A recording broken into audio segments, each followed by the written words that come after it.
Sami Zayn bukan dari keluarga bloodline, kata Jey Uso. Seth Rollins dibawa ke rumah sakit. Bintang Raw ini tantang komentator buat tanding. Dan masih banyak lagi. Selamat datang di Extra News, di mana kita akan bahas berita-berita terkini tentang WWE. Sebelum kita lanjut, aku pengen kalian like dan share video ini ke teman-teman kalian yang suka WWE. Dan jangan lupa subscribe, soalnya channel ini upload video berita setiap hari. Sami Zayn bukan dari keluarga bloodline, kata Jey Uso. Di backstage Raw hari ini, The Usos ketemu Sami Zayn yang kelihatan gak seneng. Sami minta bicara sama Jey sendirian, Jimmy langsung maju tapi Jey bilang biarin mereka ngobrol dulu.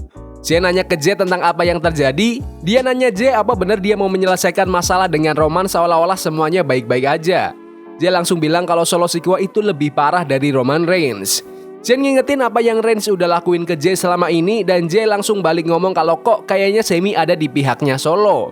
Jey bilang jelas-jelas dia nggak di pihak siapa-siapa, tapi dia ada di pihak Jey. Dia bilang Jey nggak usah campur tangan soalnya ini bukan lagi pertarungannya dan dia udah jadi orang yang mandiri. Jey bilang dia nggak paham kenapa Jey mau kembali dan Jey bilang Jey nggak akan paham soalnya dia bukan keluarga. Sami Zayn sebelumnya sempat punya perjalanan yang menarik sebagai anggota The Bloodline. Dia jadi honorary Us sampai dia berpaling dari grup. Dia dan Kevin Owens selalu mengalahkan The Usos untuk merebut gelar tag team di WrestleMania 39. Menurut kalian, apakah akhirnya Sami Zayn akan membantu Roman Reigns? Komen di bawah. Seth Rollins dibawa ke rumah sakit. Seth Rollins datang ke ring di episode Raw hari ini dan ngobrol tentang pertandingannya yang akan datang melawan Bronson Reed di Crown Jewel. Dia bilang Reed udah membangkitkan sesuatu di dalam dirinya dan dia suka itu. Dia jelas bilang kalau dia siap berburu monster. Reed kemudian menjawab di layar video dan bilang ke Rollins kalau dia ada di parkiran. Rollins langsung meluncur ke belakang dan mulai berantem dengan Reed. Mereka saling serang tapi Reed berhasil angkat Rollins dan ngebanting dia dari bak truk ke sebuah meja-meja. Manajer Raw, Adam Pearce, langsung manggil bantuan medis. Para komentator kemudian ngumumin kalau Rollins udah dibawa ke rumah sakit terdekat. Menurut kalian, apakah ini tanda kalau Seth Rollins bakal nggak jadi lawan Bronson Reed di Crown Jewel? Komen di bawah. Bintang Raw ini tantang komentator buat tanding. Seperti yang kita semua tahu, bukan cuma fans WWE aja yang ngebu dia. Komentator senior WWE Michael Cole juga sering kasih komentar pedas. Di podcast Inside with Chris Van Vliet, Dominic Mysterio ngomongin soal sikap Cole ke dia. Dominic bahkan tantang Cole buat tanding. Fuck Michael Cole, dia tuh orang paling bias yang pernah aku temuin, kata Dominic. Dia gak pernah berhenti jelek-jelekin aku setiap kali aku tampil di TV. Aku baru nongol aja dia udah ngebu dan ngomong jelek. Bahkan pas aku gak ada, dia masih ngomongin yang gak soal aku. Orang ini gak pernah berhenti ngehina aku. Aku ngerasa aku yang terbaik, tapi ya gitu deh. Mungkin dia iri karena rambutnya makin habis, sedangkan rambutku makin lebat. Aku pengen banget tanding lawan Michael Cole. Dia kan gak pernah kalah di WrestleMania. Aku pengen kasih Michael Cole pelajaran. Walaupun Cole kebanyakan dibalik mic sebagai komentator dan interviewer, dia pernah turun ke ring juga, salah satunya di WrestleMania 27. Waktu itu, Cole menang lawan Hall of Famer WWE jadi The King Lawler lewat diskualifikasi sekaligus jadi kemenangan pertamanya di WrestleMania.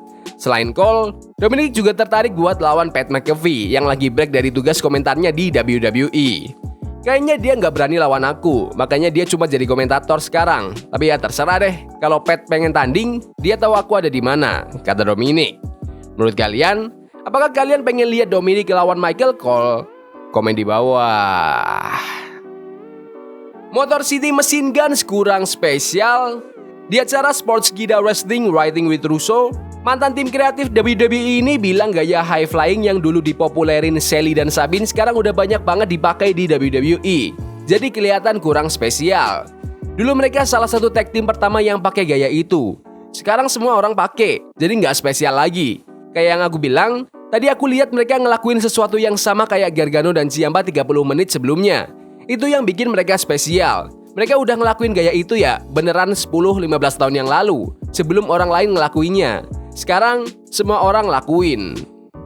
Sekarang, karena Paul Triple H Levesque buka peluang WWE buat kerjasama dengan TNA Wrestling dan perusahaan lainnya, Russo merasa seharusnya WWE lebih fokus ke sejarah Shelly dan Sabin biar fans makin peduli. Dia juga kasih ide storyline buat motivasi Motor City Machine Guns gabung WWE, sambil manfaatin hubungan WWE sama perusahaan lama mereka. Ceritanya nggak bisa cuma, oh kita dulu yang pertama ngelakuin ini, siapa peduli? Sekarang semua orang juga ngelakuin. Harusnya kalian dulu nggak pernah kasih perhatian ke kita, nggak pernah telepon, kita nggak pernah dianggap cukup bagus, kita selalu jadi anak tiri. Terus mulailah buat sesuatu sama bakat dari TNA ini. Booker T juga kasih komentar soal Motor City Machine Guns di WWE dan dia lebih positif dibanding Russo. Hall of Famer ini bilang Shelly dan Sabin layak dapat kesempatan dan punya masa depan cerah di WWE. Aku pengen tahu nih, tolong kalian komen pendapat kalian tentang Motor City Machine Guns di kolom komentar. Anak Mark Henry akan jadi favorit para fans gulat.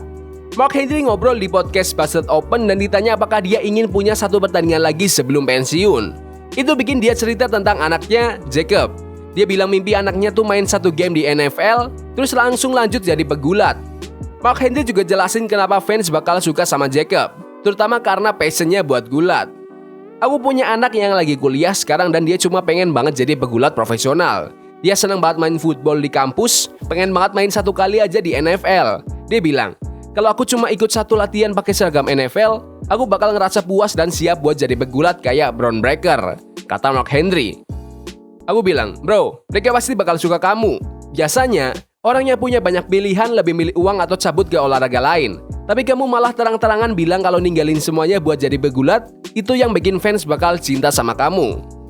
Mark Henry juga nambahin kalau dulu dia nggak punya mimpi yang sama. Dia dulu cuma pengen jadi manusia terkuat di dunia atau main di NFL atau basket. Tapi setelah mikir-mikir, akhirnya dia pilih jadi strongman dan lanjut ke dunia gulat profesional.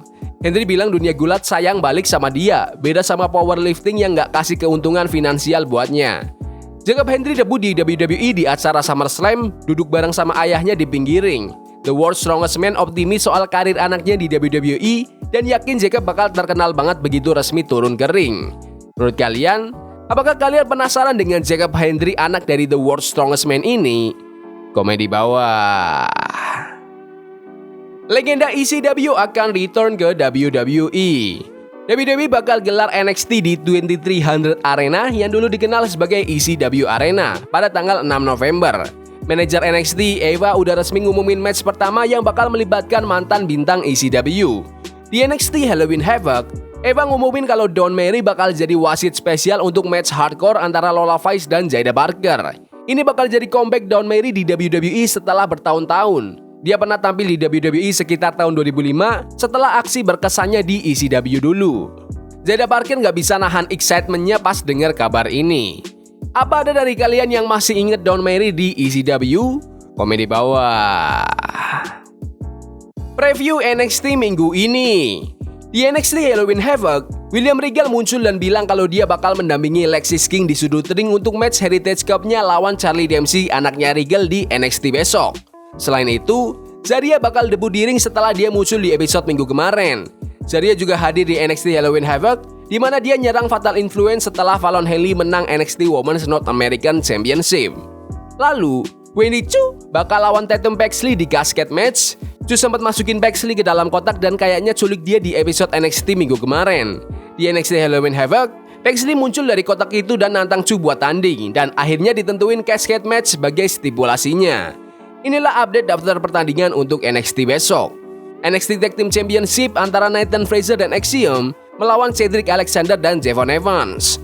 Pertandingan NXT Heritage Cup antara Charlie Dempsey melawan Lexis King yang ditemani William Regal. Casket match antara Wendy Choo melawan Tatum Paxley dan debut in ringnya Zarya. Menurut kalian, apakah NXT semakin sini semakin baik dan menarik? Komen di bawah. Yaudah gitu aja video berita hari ini. Jangan lupa like dan subscribe ke channel ini karena aku pengen 7.000 subscriber di bulan ini. Tolong bantu. Yes boy. See you. Forbidden fire on Nico. Bunny for love we can hold. I wish we were